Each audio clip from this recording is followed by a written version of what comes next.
Hello and welcome to the online platform of Rouse Academy for Competitive Exams, and I Pragya Pandey welcome you all to our very special series on Daily News Review। सबसे पहले आप सभी को हिंदू नववर्ष चैत्र नवरात्रि की हार्दिक शुभकामनाएं। इसी के साथ आगे बढ़ते हैं आज के महत्वपूर्ण आर्टिकल्स की ओर। उसके पहले आप सभी के लिए एक महत्वपूर्ण सूचना है। राउज एकेडमी लेकर आया है टारगेट यूपीएससी प्रीलिम्स 2024 के लिए प्रीलिम्स टेस्ट सीरीज़, जिसमें होने वाले हैं कंप्लीट 25 टेस्ट। ऑनलाइन ऑफलाइन दोनों मोड में ये टेस्ट सीरीज़ अवेलेबल है। आप चाहें तो आप डायरेक्टली इसको परचेज़ कर सकते हैं हमारे ऑफलाइन सेंटर से, या चाहें तो आप नीचे दिए गए नंबर पर संपर्क करके ऑनलाइन भी इसको अवेल कर सकते हैं। It has already been started. अभी आप इसको परचेज करें ताकि आगे आने वाले 16 जून के एग्ज़ाम के लिए आप कंप्लीटली रेडी हो सके। चलिए बात करते हैं आज के महत्वपूर्ण आर्टिकल्स के बारे में। सबसे पहला चर्चा करेंगे हम सोलर इक्लिप्स, जो कि कल था, नॉर्थ अमेरिका में हमें देखने मिला, और बात करते हैं कि ये इतना रेयर क्यों है, इतना इंपॉर्टेंट फिनोमेना इसे क्यों माना जा रहा है। सोलर इक्लिप्स जो कि एक सेलेस्टियल इवेंट के रूप में यहाँ पर सेलिब्रेट किया जाता है, जो यूजुअली होता है जब मून यहाँ पर आ जाता है अर्थ और सन के बीच में, और कहीं ना कहीं जो सन की लाइट होती है उसे पार्शियली या फिर कंप्लीट रूप से यहाँ पर ब्लॉक कर देता है, और इसका एक शेडो जो है वो हमें अर्थ के कुछ पार्ट्स पर देखने के लिए मिल जाता है। इसी को हम सोलर इक्लिप्स बोल देते हैं। यूजुअली अगर हम बात करें तो चलिए आर्टिकल यहाँ पर बात कर रहा है कि भाई टाइप्स क्या हैं। तो देखिए there are basically 4 main types of solar eclipse, और सभी को उनकी अपनी एक एक कैरेक्टरिस्टिक्स के आधार पर ऑब्जर्व किया जाता है। पहला होता है total solar Eclipse. Total solar Eclipse किसे बोलेंगे? जब मून यहाँ पर कंप्लीटली सन को कवर कर लेता है और यहाँ पर प्लंज कर देता है उस एरिया को with in the moon shadow into the darkness. इसको ऑब्जर्व किया जाता है with in the part of totality, और यहाँ पर सन का सिर्फ और सिर्फ कोरोना है जो वो हमें देखने के लिए मिलता है। दैट मीन्स आउटर एटमॉस्फेयर, जो कि यूजुअली यहाँ पर ऑब्स्ट्रक्ट हो जाता है बाय द सन्स ब्राइटनेस। दूसरा हो जाता है एनुअल सोलर इक्लिप्स। आप यहाँ पर इसको रीड कर सकते हैं, ठीक है, इस सेक्शन में। एनुअल सोलर इक्लिप्स की बात करें जब मून यहाँ पर पास करता है directly in front of the sun, but इसका जो पोजीशन होता है वो यहाँ पर फारदेस्ट पॉइंट पर देखने के लिए मिलता है अर्थ से। As a result of that sun यहाँ पर अपीयर होता है एक ब्राइट रिंग की तरह या रिंग ऑफ फायर की तरह around the silhouette of the moon. Third आपको देखने मिल जाता है पार्शियल सोलर इक्लिप्स। यहाँ पर पार्शियल सोलर इक्लिप्स की अगर हम बात करें तो मून यहाँ पर पार्शियली कवर करता है सन को, और इसकी वजह से एक क्रिसेंट शेप सन हमें देखने के लिए मिल जाता है।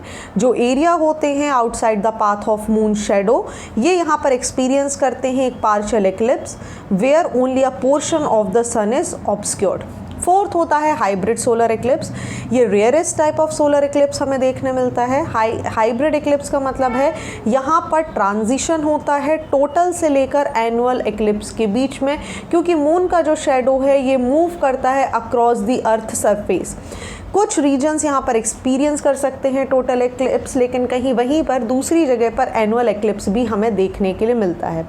सोलर एक्लिप्स देखिए सिग्निफिकेंट होते हैं, एस्ट्रोनॉमिकल इवेंट है, ऐसे में बहुत सारा अटेंशन इनके ऊपर रहता है। However they are also relatively rare occurrences for any given location on the earth. इसी की वजह से इनकी महत्वपूर्णता ज़रूर होती है। अकॉर्डिंग टू अगर हम रॉयल म्यूजियम ग्रीनविच के हिसाब से बात करें तो after experience a total solar eclipse it may take approximately 400 year before the same location कि वहाँ पर दोबारा ऐसा फिनोमेना घटे। तो सोलर इक्लिप्स की अगर हम बात करें तो मून जब यहाँ पर पास करता है अर्थ और सन के बीच में एक नए मून का फेज़ होता है, जो कि अप्रॉक्सीमेटली 29.5 डेज़ का माना जाता है, क्योंकि सन के ऑर्बिट की वजह से सन ऑर्बिट करता है अर्थ के अराउंड, और इसी की वजह से हमें हर महीने ऐसी घटनाएँ देखने मिलती हैं। लेकिन सोलर एक्लिप्स हर महीने अकर नहीं होता है।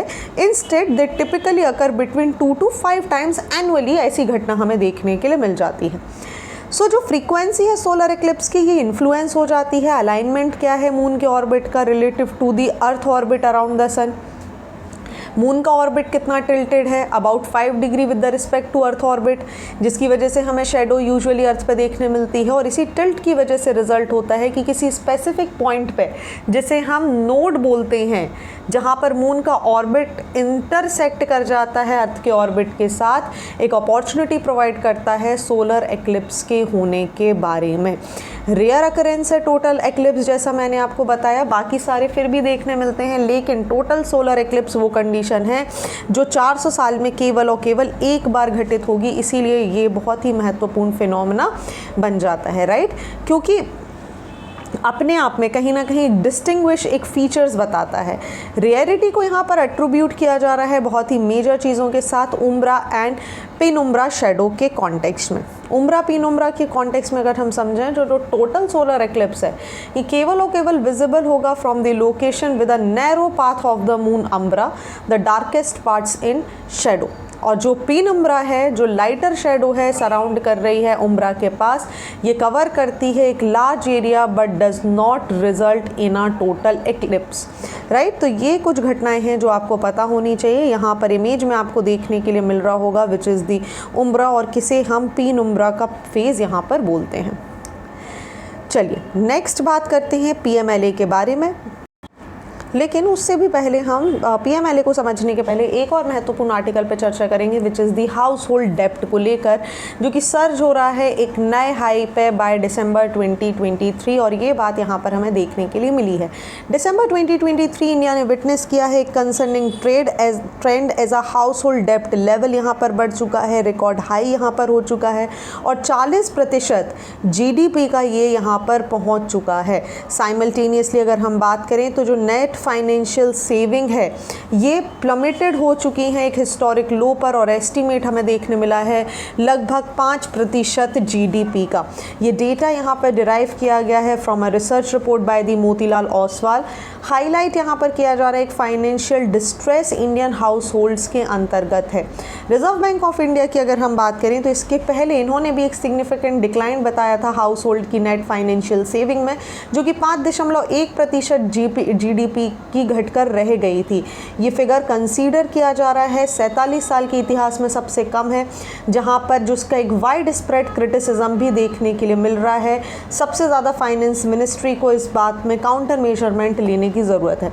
मिनिस्ट्री ने आर्ग्यू किया है कि ये जो डिक्लाइन है ये एक इंडिकेटिव या डिस्ट्रेस नहीं है, बल्कि ये रिफ्लेक्ट कर रहा है लोगों के इन्वेस्टमेंट बिहेवियर को लेकर। स्पेसिफिकली अगर हम हाउस होल्ड्स की बात करें तो उनका यूटिलाइजेशन बढ़ रहा है, they are taking a lot of loans, finances यहाँ पर ले रहे हैं, परचेसिंग पावर यहाँ पर बढ़ रही है, घर ले रहे हैं, गाड़ियाँ ले रहे हैं, जो कि कहीं ना कहीं एक कॉन्फिडेंस दिखा रहा है उनकी एक फ्यूचर इनकम जनरेशन कैपेबिलिटी और एम्प्लॉयमेंट प्रॉस्पेक्ट को लेकर, राइट। चलिए आगे अगर हम चर्चा करें, Despite the Finance Ministry rebuttal the first revised estimation of the national income 2022-23 जिसको फरवरी में रिलीज़ किया गया था, जो कि कहीं ना कहीं एक वरीसम सिनेरियो बता रही है। नेट फाइनेंशियल सेविंग्स की बात करें तो इनको भी रिवाइज किया गया और मार्जिनल अपवर्ड हमें 5.3% GDP का देखने के लिए मिला। ये फिगर कहीं ना कहीं सिग्निफिकेंटली कम देखने मिल रहा है than the historical average of 7.6% जिसे रिकॉर्ड किया गया था 2011-12 और 19-20 के अंतर्गत, राइट। इसी के साथ अगर हम इस रिसर्च में एक और चीज़ की बात करें तो हाउस होल्ड डेप्ट भी यहाँ पर बढ़ रहे हैं, ठीक है। एक नया पीक आपको देखने मिल रहा है GDP का 40% अगर आप देखेंगे तो यहाँ पर लोगों ने डेप्ट लिया हुआ है। हाउस होल्ड डेप्ट में बात करें तो अनसिक्योर्ड पर्सनल लोन इमर्ज हो रहे हैं यहाँ पर, जो कि फास्टेस्ट ग्रोइंग कैटेगरी यहाँ पर डेप्ट की बन रही है। इसके अलावा सिक्योर्ड डेप्ट, एग्रीकल्चर लोन, बिजनेस लोन्स जैसी चीज़ें भी हमें देखने के लिए मिल रही हैं। ये जो ट्रेंड है ये कहीं ना कहीं अंडरस्कोर कर रहा है, इंक्रीज कर रहा है on the borrowing capacity of Indian house hold, right. अब यहाँ पर क्या रीज़न है जिनकी वजह से यहाँ पर जो हमारा डिसमेजल हुआ है सेविंग्स का, तो यहाँ पर एक वीक इनकम को हम इसका पार्ट लेकर चल सकते हैं कि एक रोबस्ट कंजम्पशन हो रहा है लेकिन इनकम कम है, जिसकी वजह से बहुत खास सेविंग्स आपको देखने के लिए नहीं मिल पा रही हैं। ऑलराइट, चलिए नाउ द क्वेश्चंस कम कि what is net financial saving and gross financial saving. देखिए, नेट फाइनेंशियल सेविंग जो है हाउस होल्ड की, ये रिप्रेजेंट करती हैं टोटल सेविंग्स जिसको एक्यूमुलेट किया गया है किसी हाउस होल्ड के द्वारा जब उसने अपनी सारी लाइबिलिटीज़ जैसे उसके जितने भी डेप्ट वगैरह हैं उन सबको हटा दिया हो। ये रिफ्लेक्ट करता है एक इनकम सरप्लस को ओवर दी एक्सपेंडिचर, चाहे हम सेविंग्स के पॉइंट ऑफ व्यू से बात करें या फिर इन्वेस्टमेंट पॉइंट ऑफ व्यू से बात करें। In essence house hold net financial savings की बात करें तो ये इंडिकेट कर रहा है उस अमाउंट को, उस मनी को जो कि हाउस होल्ड के पास अवेलेबल है फॉर द इन्वेस्टमेंट और consumption after meeting their financial obligation, जैसे डेप्ट repayment, taxes, essential expenses et cetera et cetera. Net financial savings की बात करें तो इनको कैलकुलेट किया जाता है by subtracting household total liabilities including consumer डेप्ट, mortgage debt and the other obligation from their total financial asset such as saving deposit, investment and retirement account. All right, चलिए moving on to the next article of the day, बात करते हैं artificial intelligence और उसके regulation framework को लेकर। देखिए, recent कुछ ईयर में विटनेस हुआ है एक बहुत ज़्यादा डेवलपमेंट हमें देखने मिला है आर्टिफिशियल इंटेलिजेंसी के केस में। ऐसे में जो रेगुलेशन है आर्टिफिशियल इंटेलिजेंस को लेकर दुनिया भर में इन पे बार बार चर्चा की जा रही है, स्पेशली वो इनिशिएटिव जिसमें इंक्लूड है United Nation resolution on the artificial intelligence. ये जो AI एक्ट है यूरोपियन पार्लियामेंट के द्वारा इसे इंट्रोड्यूस किया गया और कहीं ना कहीं बाकी दूसरी कंट्रीज़ भी सेम पैटर्न पर लॉज बनाने की कोशिश कर रही हैं, लाइक UK और चाइना में इस तरीके के लॉज ऑलरेडी आ चुके हैं। एडिशनली इंडिया ने यहाँ पर लॉन्च कर दिया है AI मिशन, जो कि रिफ्लेक्ट कर रहा है कि हम कितना ग्रोथ यहाँ पर एक्सपेक्ट कर रहे हैं AI के साथ और रिकॉग्नाइज कर रहे हैं कि हमें एक फॉर्मल रेगुलेशन AI के सेक्टर में बनाना होगा। बात आगे करें यूनाइटेड नेशन रिजोल्यूशन की आर्टिफिशियल इंटेलिजेंसी को लेकर तो ये रिप्रेजेंट करता है एक पाइवोटल मूवमेंट जहाँ पे हमें AI रेगुलेशन को लेकर बात करनी होगी। सेंट्रल की बात करें, central to the resolution in the recognition that unethical development of AI system could hinder progress toward achieving the 2030 sustainable development goal across the social environment and economic dimensions जैसी चीज़ें भी हमें बार बार रिस्क देखने मिल रही हैं।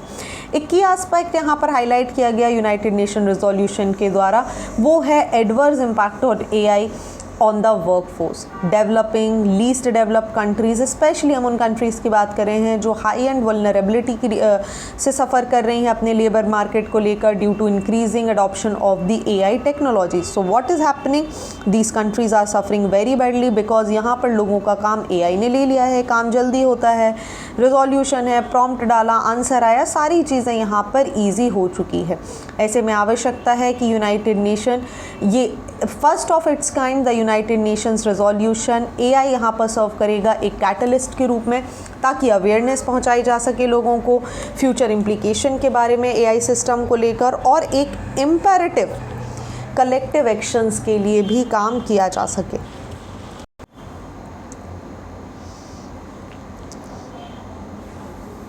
चलिए समझते हैं यूरोपियन यूनियन और चाइना की अप्रोच को लेकर। यूरोपियन यूनियन की बात करें तो उन्होंने AI एक्ट यहाँ पर लेकर आया जो कि ग्राउंड ब्रेकिंग लेजिस्लेशन है, जो कि एम कर रहा है कि वो इस्टेब्लिश करेंगे एक कॉम्प्रिहेंसिव रूल और रेगुलेशन को जो कि गवर्न करेगा हमारे AI सिस्टम को। ये एक्ट यहाँ पर अडॉप्ट करता है एक रिस्क बेस्ड अप्रोच, कैटेगराइज करता है AI सिस्टम को एक 4 डिस्टिंक्ट कैटेगरी में based on their level of work, जैसे अनएक्सेप्टेबल, हाई, लिमिटेड या फिर मिनिमल। सारी कैटेगरीज़ को यहाँ पर अकम्पनी किया गया है by specific guidelines and requirement. साथ ही यहाँ पर इसका एक की प्रोविज़न है कि AI एक्ट एब्सोल्यूट बैन करता है उन सारी AI एप्लीकेशन पे जो कि एक सिग्निफिकेंट रिस्क क्रिएट करती हैं किसी भी व्यक्ति या फिर नागरिक के अधिकार पर। इसमें इंक्लूड हो जाती हैं manipulative practices, targeting human behaviour, emotion recognition, mass surveillance et cetera et cetera, right. वहीं ये एक्ट अलाउ कर रहा है exemptions to ban application in certain context, जैसे लॉ इन्फोर्समेंट यहाँ पर इसका यूज़ कर सकता है, और ये एक स्ट्रिंजेंट इम्पोजिशन यहाँ पर क्रिएट कर रहा है इन सारी हाई रिस्क एप्लीकेशंस के इस्तेमाल में। वहीं अगर हम बात करें इम्प्लीकेशन बिजनेस स्टार्टअप्स को लेकर यहाँ पर देखें तो एआई यहाँ पर एक्ट कर रहा है, एड्रेस कर रहा है compliances burden placed on the business including startups, और एक क्लियर गाइडलाइन और एक स्टैंडर्ड सेट यहाँ पर प्रोवाइड कर रहा है एआई डेवलपमेंट और डिप्लॉयमेंट को लेकर। वहीं अगर हम बात करें चाइना के अप्रोच के बारे में तो यूरोपियन यूनियन के अप्रोच को देखते हुए चाइना का फोकस है एक प्रमोशन एआई इनोवेशन को लेकर, लेकिन साथ ही यहाँ पर एक इम्प्लीमेंटेशन किया जा रहा है, एक सेफ गार्ड यहाँ पर क्रिएट किया जा रहा है against the potential harm to social and economic goals. ये जो कंट्री है ये यहाँ पर रिलीज़ करती है एक रेगुलेटरी फ्रेमवर्क जिसमें एड्रेस किया जा रहा है बहुत सारे इश्यूज़ को, जैसे कंटेंट मॉडरेशन क्या होगा, पर्सनल डेटा प्रोटेक्शन क्या है, एल्गोरिदम गवर्नेंस किस तरीके से हमें देखने के लिए मिल रही हैं।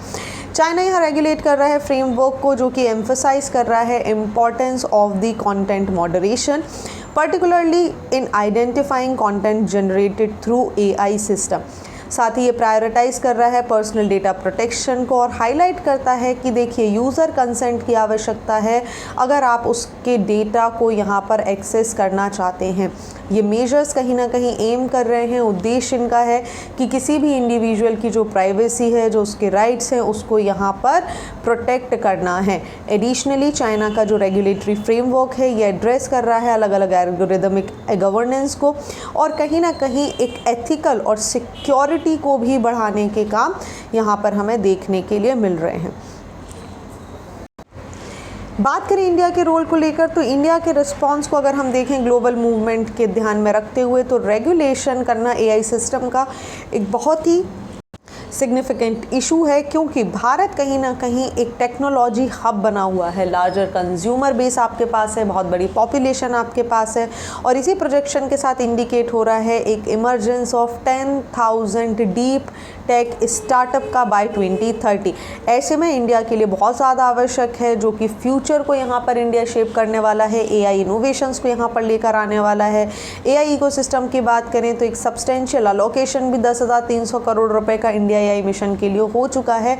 ऐसे में ज़रूरी है कि इंडिया एक बहुत अच्छा लॉ इसके ऊपर लेकर आए, क्योंकि इंडिया का जो रिस्पॉन्स है एआई रेगुलेशन को ये अलाइन होना चाहिए इंडिया का जो कमिटमेंट है सस्टेनेबल डेवलपमेंट गोल को लेकर, जहां पर इंडिया कहीं ना कहीं इंश्योर कर रहा है इकोनॉमिक गोल को, लोगों को यहाँ पर प्रोटेक्शन प्रोवाइड करना है और इसी को ध्यान में रखते हुए इंडिया को आवश्यकता है कि वो एक नए टाइप के लॉज को लेकर आए।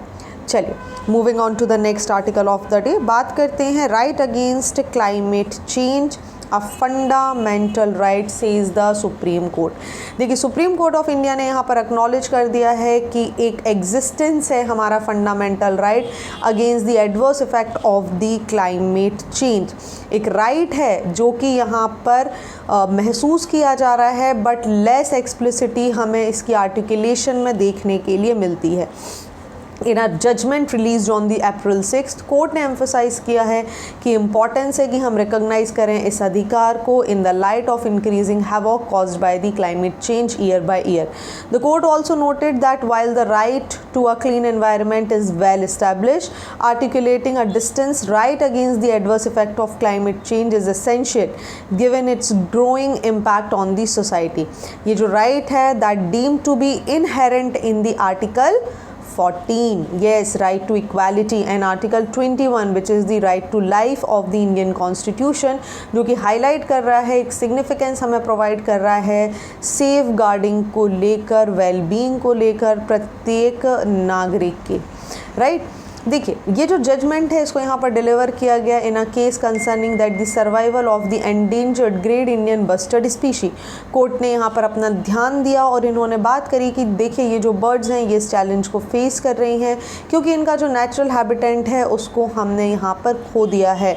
पावर ट्रांसमिशन लाइन्स की वजह से गुजरात और राजस्थान के क्षेत्र में जो इनका नेचुरल हैबिटेट है वो यहाँ पर ख़त्म हो चुका है और ऐसे में ध्यान दिया गया कि एक बहुत ही अर्जेंट नीड है कि हम एड्रेस करें इस चैलेंज को, एक प्रोएक्टिव मेजर लें ताकि इस प्रॉब्लम को ख़त्म किया जा सके, इससे निपटा भी जा सके। और इसी को ध्यान में रखते हुए हमारे चीफ जस्टिस ने दोनों चीज़ों को रिलेट किया और उन्होंने बोला कि राइट अगेंस्ट क्लाइमेट चेंज एक कॉन्स्टिट्यूशनल राइट है जो कि गारंटी किया गया है under the article 21 and the 14। साथ ही इन्होंने आर्ग्यू किया कि रियलाइज़ होना चाहिए हमें right to life and equality is inherently tied to the existence of the clean and stable environment. Right, impact की बात करें ऑन राइट टू हेल्थ, तो जजमेंट यहाँ पर बात कर रहा है कि देखिए आर्टिकल 21 यहाँ पर एक broader right to life under article 21 of Indian constitution आपको देखने के लिए मिल रहा है। इसके अंतर्गत air pollution, change in the disease pattern, extreme weather events, disruption in food supply due to climate induced stress directly affects the public health और कहीं ना कहीं एक वल्नरेबल कम्युनिटीज़ इससे सबसे ज़्यादा नुकसान महसूस करती हैं। चलिए, तो आपको पता होना चाहिए जब हम आर्टिकल 21 की बात कर रहे हैं तो ह्यूमन डिग्निटी की बात हो रही है, right to livelihood, privacy, shelter, health जैसी चीज़ों की बात हो रही है, education, free legal aid, speedy trial, handcuffing, human treatment, delayed execution जैसी सारी चीज़ें इसके अंतर्गत शामिल होती हैं। चलिए बात करते हैं अगले आर्टिकल के बारे में और एक स्ट्रॉन्ग लिंक यहाँ पर हमें देखने मिल रही है between the high glycemic index diet and the diabetes. एक इंटरनेशनल स्टडी यहाँ पर पब्लिश की गई है, लैंसेट डायबिटीज़ एंड एंडोक्राइनोलॉजी, ये रिवील कर रहा है, एक एविडेंस दे रहा है कि जो अडॉप्शन है लो ग्लाइसेमिक इंडेक्स का और लो ग्लाइसेमिक लोड डाइट्स का, ये पोटेंशियली प्रिवेंट कर सकता है टाइप 2 डायबिटीज़ के होने से। ये स्टडी यहाँ पर 5 कॉन्टिनेंट्स में कंडक्ट की गई और इसकी वजह से एक बहुत ही सिग्निफिकेंट रिजल्ट हमारे सामने आए हैं। ये स्टडी यहाँ पर बात कर रही है एक क्लियर लिंक है हाई ग्लाइसेमिक इंडेक्स डाइट और टाइप 2 डायबिटीज़ के होने में। जीआई कहीं ना कहीं मेजर करता है कि जो रैंक है कार्बोहाइड्रेट्स का किसी फूड के अंतर्गत वो किस आधार पर है, उसका ब्लड शुगर लेवल या पोस्ट मील कंजम्पशन पर क्या असर पड़ेगा। ये फाइंडिंग इंडिकेट कर देती हैं कि जो डाइट है with a high GI are associated with a elevate risk of developing type 2 diabetes. वहीं अगर हम बात करें ग्लाइसेमिक इंडेक्स और ग्लाइसेमिक लोड के बारे में, तो इनको एस्टिमेट किया जा रहा है based on the intake of 7 categories of carbohydrate containing food. Nearly 12 years follow-up 7,326 case type 2 diabetes के अकर हुए हैं यहाँ पर इन पार्टिसिपेंट्स के बीच में। और इसी के तहत पता चला है कि भाई जैसे फ्रूट्स हैं, ग्रेन्स हैं, लेंटिल्स हैं, नॉन स्टार्ची वेजिटेबल्स हैं, लीगम्स हैं, डेयरी प्रोडक्ट्स हैं, ब्राउन राइस हैं, ये लो ग्लाइसेमिक इंडेक्स फूड हैं। वहीं अगर हम बात करें sugar, sweet and drink, white polish rice, potato, white bread, ये सारी की सारी चीज़ें हाई ग्लाइसेमिक का पार्ट बनती हैं। ग्लाइसेमिक इंडेक्स एक स्केल है जो कि रैंक करता है कार्बोहाइड्रेट्स जो कि कंटेन कर रहे हैं food based and how much they raise blood sugar level compare to a pure glucose और white bread after assigning a GI value of 100. Food with high GI are rapidly digested and absorbed, causing a quick and sharp increase in the blood sugar level. Examples of high GI food में आपको white bread, white rice, sugar, cereals जैसी चीज़ें देखने के लिए मिल सकते हैं। वहीं उन खाने की बात करें जिनके अंदर low GI देखने मिल रहा है, they are digested and absorbed more slowly, जिसकी वजह से जो gradual और एक sustained rise हमें blood sugar level में देखने के लिए मिलता है। जैसे whole wheat, green vegetables, legumes, fruits, nuts आदि इसका हमें एग्जाम्पल देखने के लिए मिलते हैं। लो जीआई किसे मानते हैं, जिसमें जो कैटेगरी है वो 55 या उससे कम हो, मीडियम में 56 से लेकर 69 तक की कैटेगरी आ जाती है और हाई में 70 और ज़्यादा देखने मिलता है। और इसी को ध्यान में रखते हुए ग्लाइसेमिक लोड की बात आती है। इसको अकाउंट में इस तरीके से लेना चाहिए कि both the quantity and quality of carbohydrate in the serving of food providing a more accurate measure of the effect on blood sugar level. GL को कैलकुलेट किया जाता है by multiplying the GI of a food by the amount of carbohydrate it contains per serving and dividing by 100. Mathematically it can be expressed as GI into grams of carbohydrate per serving divided by 100 हमें देखने के लिए मिलता है। चलिए, तो ये थे आज के महत्वपूर्ण आर्टिकल। आई होप आपको सारी चीज़ें क्लियर हो चुकी होंगी। बात करते हैं मेंस के क्वेश्चन ऑफ द डे के बारे में। So here are two very important question in front of your screen. पहला सवाल बात कर रहा है phenomena of solar and lunar eclipse, और दूसरा क्वेश्चन यहाँ पर बात कर रहा है आर्टिफिशियल इंटेलिजेंसी को लेकर। What all you have to do, just write the answer, click the photograph and upload it on the given link below. साथ ही अगर आपको DNR से संबंधित किसी भी प्रकार का कोई डाउट है, कोई समस्या है, कोई संशय है, तो आप मुझे pragyaPandey@ravsacademy.in पर डायरेक्टली मेल भी कर सकते हैं। So thank you for watching this video. Do not forget to hit like button, comment your valuable feedback and also press the subscribe button to never miss any updates. Please follow us on Instagram and Facebook. Links are given below in the description box. Thank you and see you soon.